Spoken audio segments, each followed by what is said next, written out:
kuihusia nafsi yangu juu ya kumcha Allah subhanahu wa ta'ala, ikiwa kumcha Allah peke yake ndipo ambapo kunaweza kumweka mwanadamu mahala sahihi na salama. Inshallah, Mwenyezi Mungu subhanahu anatuambia, enyi mlioamini, mcheni Mwenyezi Mungu subhanahu ukweli wa kumcha, na asikukuteni nyinyi mauti isipokuwa muwe katika Uislamu. Enyi mlioamini, ziokoeni nafsi zenu na nafsi za jamaa zenu na moto, kwani hakika ya Mungu hao ndio waliopata kufaulu. Ndugu zanguni, tukiwa tunataka tuingie katika dua, nitasema machache sana, lakini yana mazingatio na ni muhimu kwa yule ambaye ana akili ya ndani, kwa maana ya ayati ya ulul albab, kwa yule ambaye akili yake itakuwa ina mazingatio ndani yake. Sitosema mengi kwa sababu ya muda, lakini haya machache nitakayosema mimi binafsi yananisaidia, hivyo sina budi na mimi kuyasema ili na mwingine akayatafakari, alafu aone ni njia ipi anatakiwa kusimama nayo. Ndugu zanguni, katika dunia Allah ameumba vitu muhimu na muhimu sana. Katika vitu muhimu sana ndio ambavyo leo nataka kuvigusia. Miongoni mwa vitu muhimu sana kwa mwanadamu, kwa maana ni lazima hivyo vitu avijue kwake kwamba hivi ni muhimu sana na anatakiwa avichunge kutokana na umuhimu wake.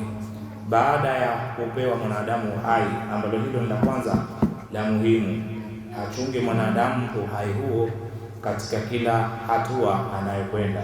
Ikiwa ni kuvuka barabara, yamwajibikia kuuchunga uhai wake, hasa hata kwa mabodaboda.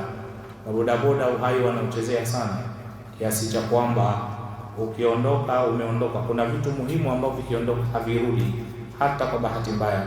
Moja ni uhai. Kwa katika vitu muhimu ambavyo mwanadamu amegaiwa, ameruzukiwa, amezawadiwa na Mwenyezi Mungu Subhanahu wa Ta'ala, moja ni zawadi ya uhai.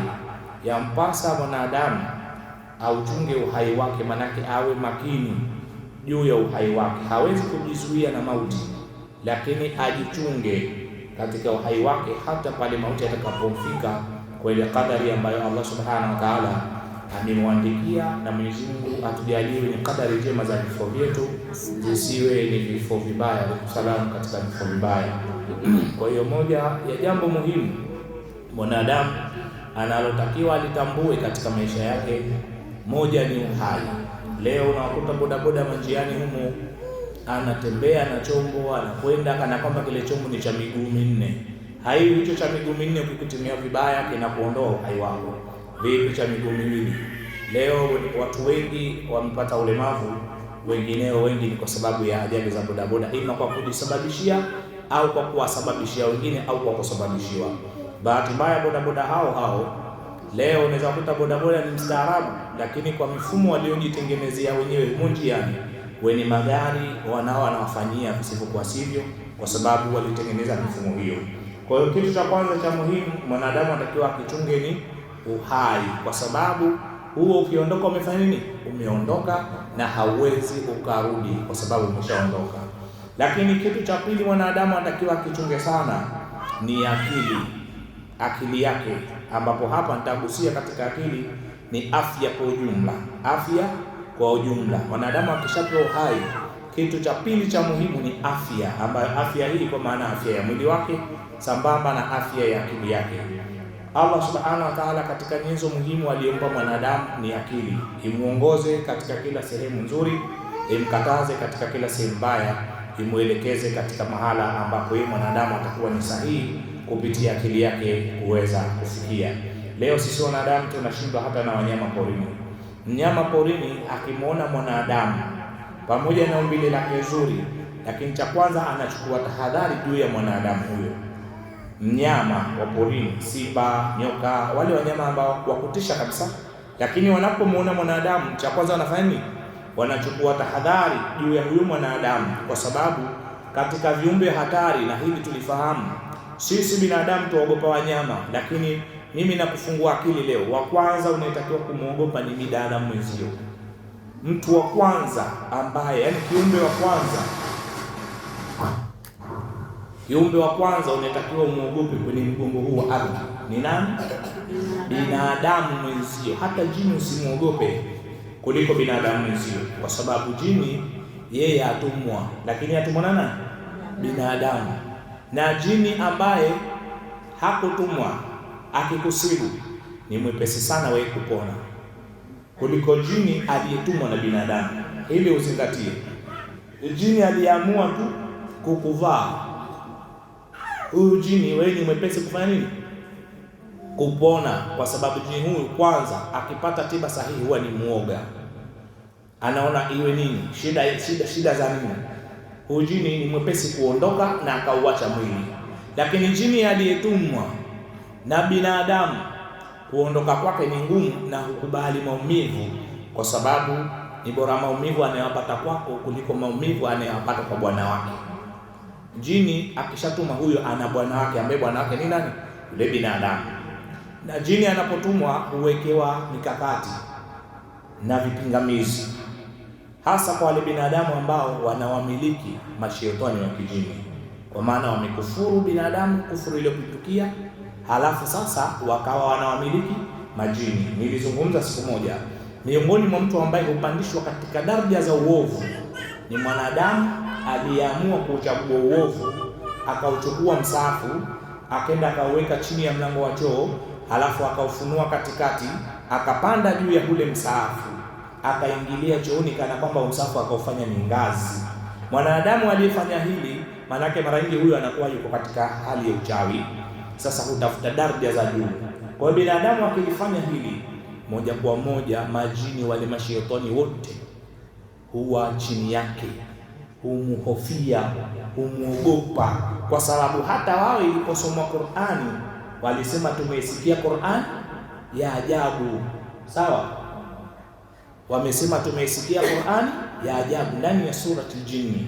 Sawa, kwa hiyo wao wenyewe hii Qur'ani wanaijua na ni kitu kizito sana, lakini mwanadamu anaweza kuchukua hii pamoja na akili alizopewa, akaenda kuiweka chooni, akapanda akaingia chooni. Kwa majini wenyewe wanaheshimu Qur'an na wanaiogopa, na ndio maana ikisoma inawaunguza mashaitani. Sasa binadamu aliyefanya hili, wale majini wote huwa chini yake. Kwa hiyo jini atakayekuwa ametumwa na mtu mwenye sifa kama hizi, huyu jini ni mgumu sana kuweza kuuacha mwili wako, ila kwa kumharikisha, kumuua. Sawa, kwa visomo vya kuweza kumuua ama kumchinja ama kuwatia kwenye chupa, kama utaratibu ambao mara nyingi mimi huwa nakwenda nao. Lakini kwa kusema eti jini ataondoka uache mwili, mara nyingi majini kama hawa ni ngumu, kwa sababu wakifika kwa yule bwana wake mateso anayoyapata ni makubwa kuliko mateso mengineyo. Kwa hiyo mwanadamu ni wa kuogopwa zaidi, sawa, kuliko kiumbe chochote. Wewe binadamu, wewe muangalie mwanadamu wenzako kwa jicho la nyama, lakini umtathmini kwa jicho la akili.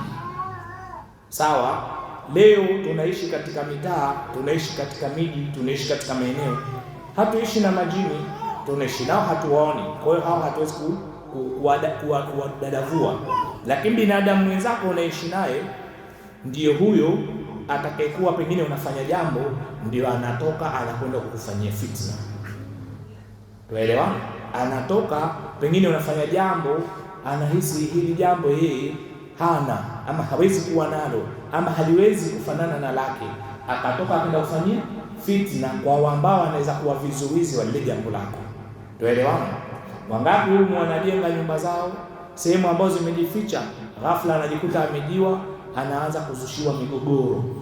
Muda mwingine katoka jirani yake anemchekea, anayecheka naye sio, akaenda kumtilia fitna. Kwa hiyo mtu wa kwanza wa kumwogopa ni binadamu, na hata wanyama ambao tumewazidi kwa akili wanachukua tahadhari juu ya mwanadamu. Kwa hiyo miongoni mwa neema kubwa mwanadamu anazotakiwa kuzichunga ni nini? Akili. Sasa unakuta mtu leo kapewa kitimamu, anakwenda kuvuta bangi, ameharibu akili ambayo alitakiwa ichunge, imsaidie kwa maslahi yake yeye ya duniani na akhera, katika mipango yake yeye ya kiuchumi na kusaidia wengine. Lakini anaichukua akili yake, anakwenda kuvuta bangi, inachanganyikiwa. Bahati mbaya mtu akishavuta bangi, lazima akili inachinji kweli. Aliyekuwa mkubwa yeye anamuona mdogo, aliyemzidi umri yeye anamuona mdogo, aliyemzidi cheo anamuona mdogo, shamba dogo, shamba kubwa yeye analiona dogo.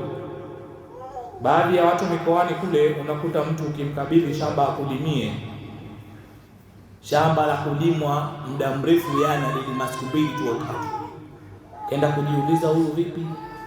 Kumbe ana furushi la bangi hapo, kashalipiga shamba, yana liona kama hii sebule tu. Nishawahi kukaa Kilosa Morogoro, tushakabidhi watu shamba, yani mpaka unashangaa. Kumbe ukienda pale wanapiga bangi zao kisawasawa, akitoka hapo shamba hilo linalimwa hilo, yani siku 2 3 limekwisha lote bangi. Upande mwingine imesaidia, lakini imeharamishwa, imekatazwa kwa sababu inaharibu akili. Na moja ya kanuni ya Uislamu, jambo huwa linaangaliwa faida. Ikiwa faida ni kubwa kuliko hasara, jambo hilo ni halali. Lakini ikiwa madhara ni makubwa kuliko faida, ile jambo hata kama zuri ni haramu. Sawa? Sasa mengi ama yote yaliyokatazwa na Allah Subhanahu, mara nyingi madhara ni makubwa kuliko faida, ndio maana yakakatazwa. Imekatazwa zinaa kwa sababu madhara yake ni makubwa. Ndani ya zinaa wachanganyika watoto wengine mtu si wake, ni madhara makubwa hayo. Ndani ya zinaa mtoto harithi, ni madhara makubwa. Ndani ya zinaa kuna mengi. Ndani ya pombe zimekatazwa, pombe ya mchanganya mtu akili. Mtu anakwenda kulewa, akili yake inafanya nini? Imechanganyikiwa, ameshindwa kuichunga akili yake. Akili ambayo pengine ingemfanya asimamie watoto wake nyumbani, ashakwenda kuivuruga, muda wa kurudi nyumbani hajui, na huko kizazi nacho kinapotea. Akili ambayo ingemfanya pengine aweze kwenda kufanya kuwa nguvu kazi ya taifa, anakwenda kuivuruga. Kesho anaamka ana pombe kichwani, hawezi kulitumikia taifa lake wala familia yake wala mtaa wake. Neema hiyo ni neema kubwa, na katika vitu muhimu ambavyo Allah Subhanahu wa Ta'ala ametupa kama zawadi ni neema ya akili. Mwanadamu hiyo ni muhimu kwake, yatakiwa ichunge. Neema ya tatu ambayo ni katika neema kubwa sana, hii ni neema kubwa sana, naweza kusema baada ya neema ya uhai basi ni hii, lakini kwa kuwa akili ni neema muhimu itakuwa ni namba 2. Neema kubwa katika neema ambazo zikiondoka hazirudi. Akili ikiondoka inaweza kurudi kwa idhini ya Allah. Uhai ukiondoka haurudi kwa sababu Allah ameshaweka hivyo. Lakini pia neema ya muda. Ndugu zanguni, hapa kwenye muda kila mtu atulize kichwa chake anisikilize vizuri. Neema ya muda ni neema ambayo ni katika neema muhimu sana. Tukumbuke ya kwamba muda ndio uliokusanya kila kitu. Ili upate riziki yahitaji muda kuitafuta riziki. Ndio maana kuna watu anaajiriwa masaa kadhaa, sawa, lakini kutokana na muda hautoshi, inawekwa na overtime kwamba analipwa kwa muda wa ziada. Anaobaki wapi? Kazini. Kwa maana sasa watu wanaonunua muda. Mwanzo watu walinunua yeye, sasa watu wanunua muda ili aendelee kufanya nini? Kutumikia kazi. Lakini vile vile kila kitu katika dunia leo kinahitaji muda. Tukumbuke sasa muda tulionao, tumebakiza muda wa nyakati za mwisho za dunia. Halafu muda huo bado hatuuoni kama ni neema. Ndugu zanguni, leo watu wengi kama sio nusu na robo ya dunia twautumia muda wetu vibaya sana bila ya maslahi. Ni wachache wanaonufaika kupitia sisi kuutumia muda wetu vizuri, kwa maana sisi tuutumia muda wetu pasi na kutufanyia maslahi, ingawa wengine kupitia muda wetu huo sisi tunauchezea, wao wananufaika nao. Mathalan, leo vitu viwili vinakula sana muda wa watu: simu, mpira, michezo kwa ujumla. Vitu viwili vinakula sana muda wa watu bila ya faida kwa hawa watu, ingawa ndani yake wako wanaonufaika kupitia muda wa wengine kupotea. Leo mtu akishika smartphone akianza kuingia TikTok, ataanza kuperuzi, saa nyingine kashatizama alivyotizama. Kawaida ya TikTok, ukiwa unataka kutoka urudi nyuma, unakuta kuna video nyingine nyuma yake, unajikuta umeganda, mara umeshuka tena umeganda, unataka kutoka unakuta tena. Kwa unakuta kuna watu muda wake mwingi yanautumia kuwa kwenye simu, basi na kufaidika nao. Kufaidika kwake yeye atabaki ya kucheka, ama sivyo pengine na kupata dhambi, kwa sababu mara nyingi watu wanaoingia kwenye mitandao kutafuta vichekesho, ama vitu vya kipuuzi, na vile vyenye maana vyenye faida huwa wanaviruka, hawataki kuvisikia. Kwa maana mtu anataka aone puuzi, vichekesho, michezo, anashindwa kuelewa kwamba ule muda anaotumia ni muda mali sana, ni muda muhimu sana, na ni muda ambao siku ya Kiyama utamlazimu aende akautolee maelezo. Ni muda ambao siku ya Kiyama utamlazimu aende akautolee maelezo. Mwanadamu anakuwa kwenye simu muda mwingi kuangalia upuuzi, hata muda wa kulala, saa nyingine yupo kitandani, muda ambao anatakiwa utumie kupumzisha mwili wake, anaona sasa hivi sina kazi, nipo kitandani, bado yuko busy na simu, kiasi cha kwamba leo unakuta hata ndoa zinayumba kwa sababu muda mwingine ya simu. Toka watu wanachukia mpaka watu wanazoea. Ingia katika majumba ya watu leo, utakuta mke yuko pale na simu yake, mume yuko pale na simu yake. Basi hawa mpaka wakikaa kitandani ni hivyo hivyo. Mke yuko na mto wake na simu yake, na mume yuko na mto wake na simu yake. Tena hapo watu watatizama vya TikTok, watatizama vya YouTube, watatizama vya Facebook, watatizama vya Instagram, lakini hawatoishi hapo. Hapo watakuwa wachati na wapenzi wao, hali ya kuwa wako na wake zao na waume zao hapo. Uelewana? Mume yuko busy na simu yake, pengine naye achati na vipenzi vyake huku yuko mtandaoni. Mke yuko na mume wake hapo, na yeye pengine achati na vipenzi vyake, kwa kuwa mume kashughulika na simu yake na mke kashughulika na simu yake, na mara nyingi hupeana ile migongo ya simu, waweza kuta kama watizamana hivi, lakini kila mtu uso huko kwenye simu yake. Siku idake simu ya mwenzio haraka utakuja kukuta magombano. Muda mwingine hawa watu unakuta mtu anajifanya kutizama ya kwenye simu, kumbe anachati na mwenzie kisilence. Watu watumie muda vibaya, muda ambao wa ina ile rajioni. Tutakwenda kuulizwa siku ya Kiyama, mliutumia vipi muda? Mwanadamu hakuna alichopewa katika mgongo wa ardhi asiende kuulizwa. Kila alichopewa ataulizwa. Kila ambacho yeye hakuwa kimiliki ataulizwa na mwanadamu, hakuna alichokimiliki. Manake uhai ataulizwa, uliutumia vipi uhai wako? Mali ataulizwa, ulitumia vipi mali zako? Muda ataulizwa, ulitumia vipi muda wako? Kwa haya mambo yote mwanadamu atakwenda kuulizwa. Turudi kwenye mpira leo. Watu akili zao zimehama kutoka kwenye dini, zimehamia kwenye dunia. Na dunia sasa hivi ni michezo zaidi ni mipira. Kwa kina mama, kwa kina baba. Zamani mpira ulikuwa ni wanaume tu. Sasa hivi wameingizwa mpaka wanawake, ili jambo liwe zuri, kwa sababu jambo lolote lile la haramu halipendezi mpaka shetani atafute nyavu zake aziingize. Na shetani siku zote akimtaka mwanaume, nyavu yake ni mwanamke, na hiyo ndio kauli yake. Kwa hiyo sasa hivi mpira umependezeshwa, umetiwa wenyewe wanasema vibe, kwa sababu ya kuwekwa wanawake. Zikitoka zile jezi lazima vitoke na vijora, yana wala wenyewe hawavitaki, na wanavaa hizo za paka sote hizo za wanaume. Ile vijora wala hawavitaki. Sangine wanaume ndio wavaa vile vijora, wanawake wakavaa t-shirt. Mimi nishawakuta wanaume wanaingia Taifa pale na vijora vyao vya Yanga, na wengine vijora vyao vya Simba waingia, wanawake na t-shirt zao kama kawaida.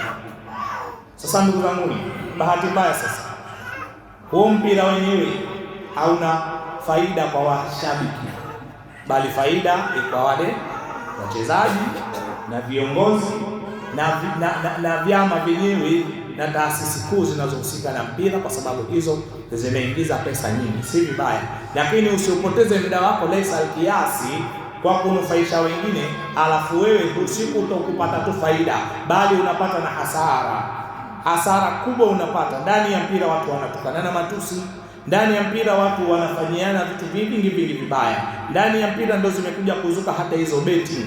Watu wanabeti haramu mtupu, riba, kamari zinafanyika za kutosha. Kwa sababu gani? Mpira. Leo mtu yuko tayari alale na njaa kwa sababu timu yake imefungwa. Na bahati mbaya unakuta leo watu wako tayari mke kumwacha mume, ashindwa kuvumilia maudhi ya mke, au mume mke ashindwa kuvumilia mapungufu ya mume, lakini akavumilia mapungufu ya timu. Kuta timu hiyo kila siku yafungwe hiyo. lakini mtu akomaa tu, anaumia, timu kila siku yafungwa. Yaani hiari avumilie maumivu ya timu ya mpira, lakini asivumilie maumivu ama asiwe na subira juu ya mwenzi wake. Wangapi wanaacha wake zao ama wanadai talaka kwa sababu yeye zao na mapungufu, lakini usimsikii mtu ahama timu. Kimwambia mtu hama timu itakuua hiyo, mwambia si hama, acha iniue. Lakini mke au mume, nipe talaka yangu, kwetu sijaua, lakini mpira acha uniue. Anakomana Simba yake hiyo. Kuna watu mpaka unaonia huruma. Yaani mtu anakomana Simba yake hiyo. Yaani Simba ina bahati kweli. Katika timu zina bahati Simba. Mimi naifananisha na mwanamke aliyeshindikana lakini hapoi talaka.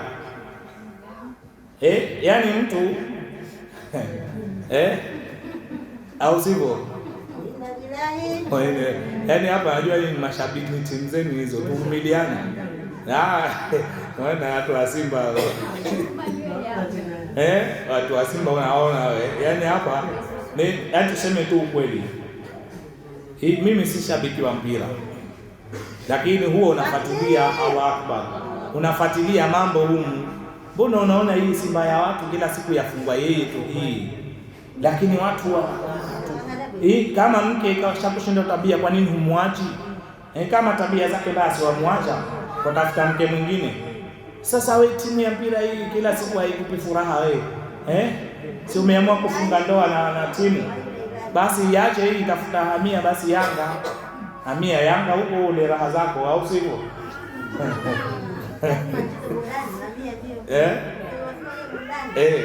Hawahamii. Yaani hakuna mashabiki wanasubira kama mashabiki wa Simba. Mimi toka nianze kuchukunua mambo ya mpira haya, nimegundua mashabiki wa Simba wanasubira. Simba kila siku inapigwa yeye. Lakini mashabiki nao nyoyo zinakufa ndani kwa ndani, wanavuja damu, wanalia. Juzi nimemuona mzee mmoja na kofia yake ni kibarashia chake, chozi na mafua yanatoka baada ya timu kufungwa kule Zanzibar. Watu muda tunatumia vibaya jamani. Muda tunatumia, siku ya kiyama tutakwenda kuulizwa kuhusu muda. Ndugu zangu, tukirudi kwenye maisha halisi, haya michezo tuyaache. Hakuna kitu muhimu ambacho unatakiwa mtu kumthamini kama mtu akiwa amekupa muda wake. Hakuna kitu muhimu ambacho watakiwa kukithamini kwa mtu kama mtu amekupa muda wake. Hapa nazungumzia kwa waajiri, kwa waume na wake, na kwa watu ambao wana matarajio ya kuingia katika ndoa, hata kwa ndugu na marafiki. Mfano wewe umemuita fulani, bwana naomba uje. Sawa, akaja pengine pale kwako akatumia saa, masaa, masiku. Unajua kwamba huu muda uko sambamba na umri wake. Nani asielewa kwamba siku za mwanadamu zahesabika? Siku za mwanadamu ziko kwa idadi ya siku, ziko kwa idadi ya wiki, ziko kwa idadi ya mwezi, ziko kwa idadi ya mwaka, ziko kwa idadi ya miaka. Lakini mpaka akifa utaambiwa alizaliwa tarehe fulani, mwezi fulani, mwaka fulani, kafa tarehe fulani, mwezi fulani, mwaka fulani. Sio kwa maana siku za mwanadamu zinahesabika. Je, mwanadamu akija kwako akatumia siku moja, si umri wake wewe umepungukia kwake? Kwako wewe umepungukia umri wake, kwako wewe umepungua umri wake, sio?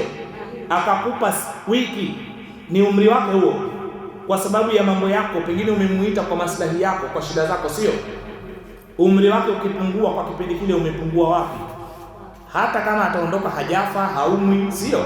Lakini umri wake tayari umetumika, kwa sababu pita mzee, pita ngine chumba hichi, unakuwa umri wake umepungua kwa sababu yako.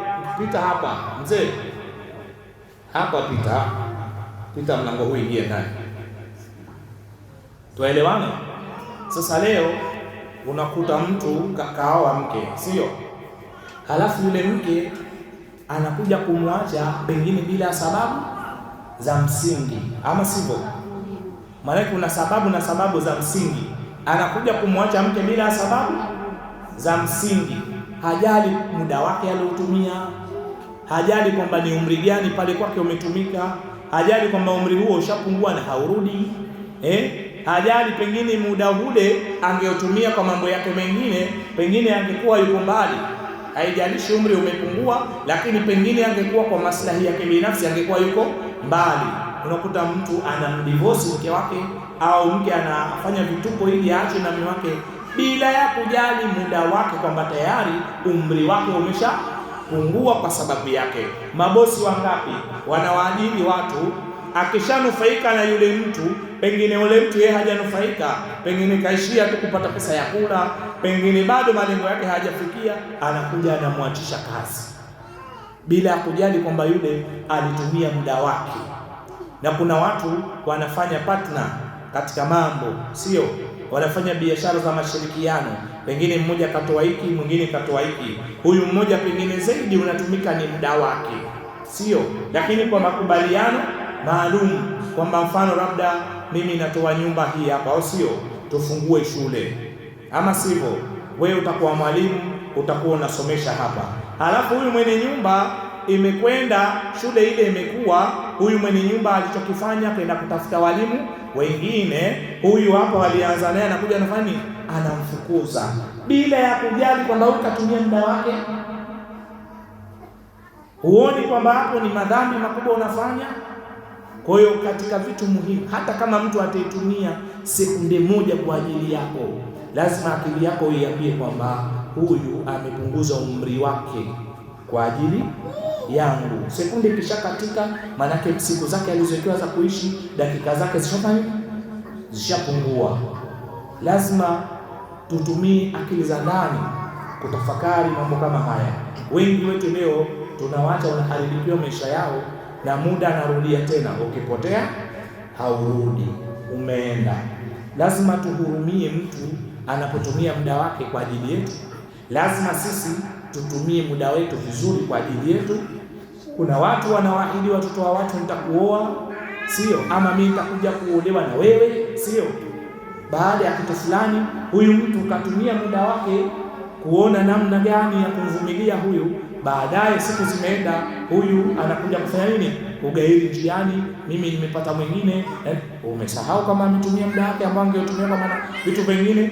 Kama yeye pengine alishafikia umri wa kuoa au kuolewa, akawa amekuvumilia wewe pengine kwa sababu ya mambo yako mengine, pengine huyu kama ungemwacha angeingia kwenye ndoa kipindi hicho, unaonaje pengine angekuwa na kizazi chake sasa? Ndugu zangu, lazima tutumie neema alizotupa Allah kwa ukamilifu.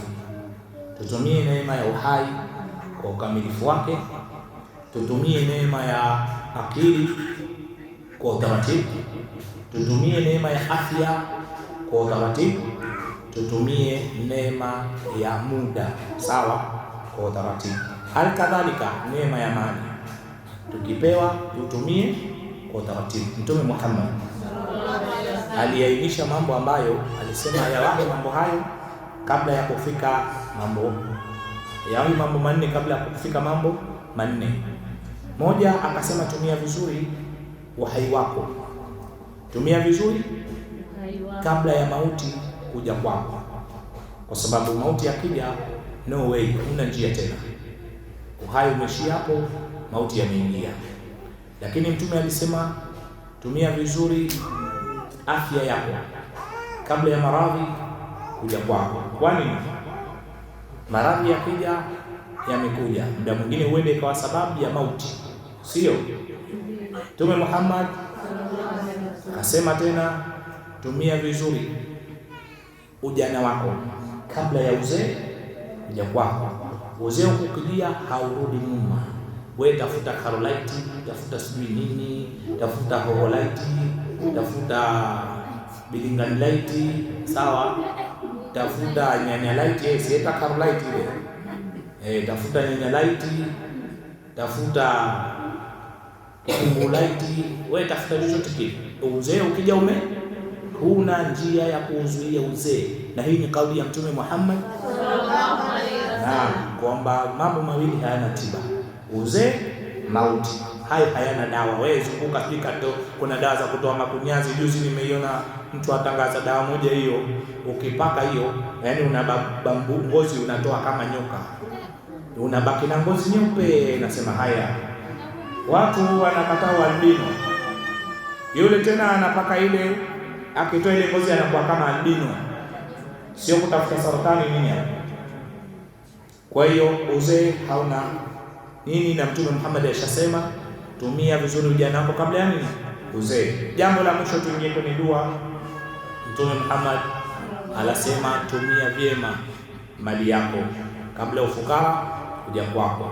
Kwa hiyo ndio kuna watu Allah subhanahu wa ta'ala huwafungulia katika mali, sio? Allah huwafungulia katika mali wakawa wanapata riziki mashallah, lakini hawatumii vizuri. Hatima yake ile mali mpaka inafanya nini, inaondoka. Ikiondoka mali anarudi kwa fukara. Ndugu zangu, wa Tanzania tuliokuwa wengi wetu huwa hatujafikia mafanikio.